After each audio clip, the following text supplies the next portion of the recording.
আপনার শিশুকে কখন থেকে একটা সম্পূর্ণ ডিম খাওয়ানো যাবে, এই প্রশ্নটা অনেক মায়ের মনে ঘুরপাক খায়। 6 মাস বয়স থেকেই বাচ্চাদের শক্ত খাবার শুরু করার পর পরিমাণ মতো ডিম খাওয়ানো যেতে পারে, তবে পুরো ডিম না। আগে শুধু কুসুম ডিমের কুসুম কম অ্যালার্জেনিক, তাই 6 মাস বয়সে হালকা সিদ্ধ কুসুম দিয়ে শুরু করুন।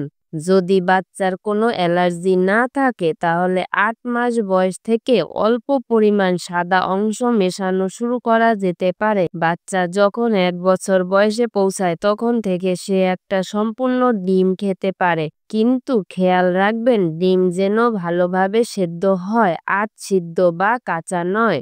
তাই ধাপে ধাপে এগিয়ে যান আর শিশুর পুষ্টি নিশ্চিত করুন।